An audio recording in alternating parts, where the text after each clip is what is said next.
Flamingo Books. Shining English Reader. Series 6. Chapter 9. I Met a Basarwa.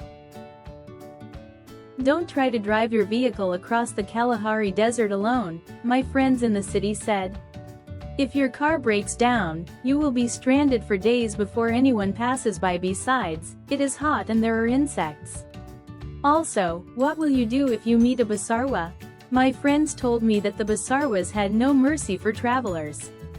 When a traveler lost his way in the desert, there was often a Basarwa watching him from behind the tall grass. The Basarwa would wait for him to die in order to take the traveler's water bottle, belt and shoes. Considering what my friends advised, I almost decided not to drive across the desert alone. However, I was going to a distant town in southwest Africa and the lonely road across the Kalahari Desert was the shortest route. I decided to try it. For a long time I made excellent progress, but suddenly, my car broke down. The sound of the engine told me that there was no water in the radiator. I lifted the hood of the car and looked inside. It was true. The radiator was empty and I was 30 miles from the nearest village. I sat in the car for an hour, trying to decide what to do. Shall I pour the last of my drinking water into the radiator? I wondered. Or shall I pour it down my throat? I certainly didn't intend to leave the car and look for water in the desert. If I do that, I thought, I will probably lose my way and meet a Basarwa too.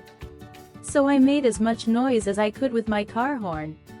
I sounded the horn every 10 minutes, hoping that some other traveler passing near me would hear it. The noon sun was terribly hot and the car was as hot as a stove. There was no wind anywhere. Insects were beginning to cover the windows of the car. I felt lonely and thirsty. I remembered my friends' stories about the Basarwas and began to feel a little afraid. Then I saw the Basarwa. He was squatting behind the tall brown grass. He was holding a small bow with several sharp arrows, about as long as pencils. He had small dark eyes and an untidy pile of hair on his head. When he stood up, I saw that he was shorter than the tall brown grass. When he saw that I was looking at him, he began to walk slowly towards me, still holding his bow and arrows. He opened his lips and pulled them back, showing a row of amazingly white teeth. Maybe this is a smile, I thought, but maybe it isn't. I did not smile back. The Basarwa sat down near the car. Whenever I sounded the automobile horn, he would make a happy noise and shake his small body from head to foot. Otherwise he sat motionless under the hot sun, just watching me. Once he said something to me in his language, then put his bow and arrows on the ground, stood up and lifted his hands towards the sky. He seemed to be telling me that he came in peace. However, I didn't trust him. Later, as the sun went down he came closer to the car and began to talk in his strange language. His face showed that he could not understand why I was not friendlier. I felt a little ashamed, but I still didn't trust him. I remembered the stories I'd heard about the Basarwa.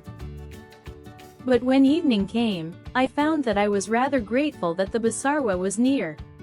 Night is a lonely time in the desert. I was less afraid while another human being was near.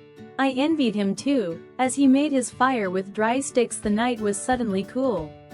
Every few minutes, he turned and waved his hand. He seemed to be telling me he would protect me during the long night. Each hour, I felt less afraid. At last I slept, still in my car. I woke early in the morning.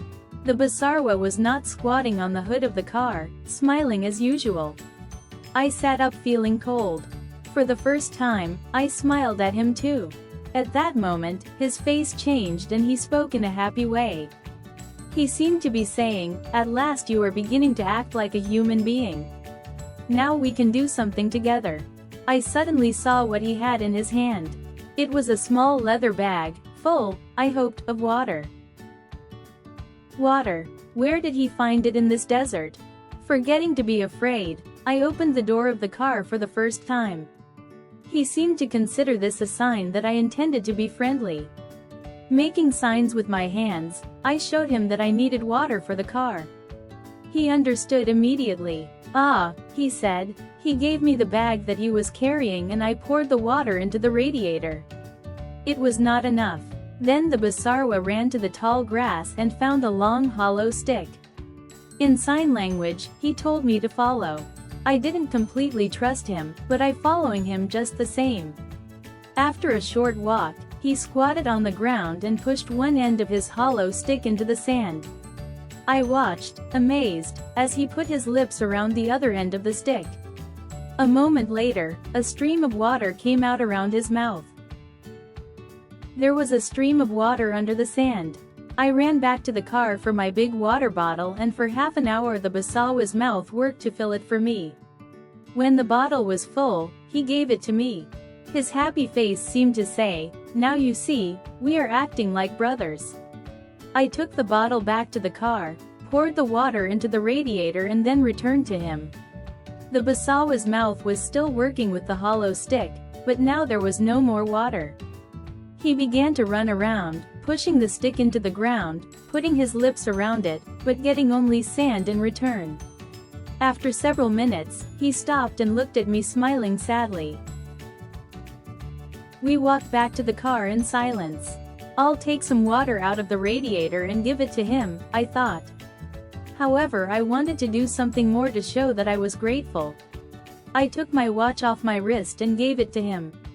His little eyes became big and his fingers shook as he took it, but he put the watch back into my hand. Amazed, I shook my head, trying to explain that I wanted him to keep it. No, he would not let me give it to him. After all, his eyes seemed to say, "You are my guest. This is my desert, my home. Do not try to pay me for my hospitality." I felt a little ashamed as I put the watch into my pocket. He stood there as I took some water out of the radiator and put it into my bottle. He shook his head when I put the bottle into his hand, but I said, "Yes. Yes, you must take it." So he put it on the ground beside his bows and arrows. I closed the hood of the car and started the engine. It seemed to be running well. I was ready to leave. We said goodbye in our two languages and I continued across the desert. That evening, I stopped at a small village near the end of my journey. I was taking my bags out of the back of my car, when I suddenly saw my water bottle. It was on the floor of the car, behind my seat, where the little Basarwa had put it.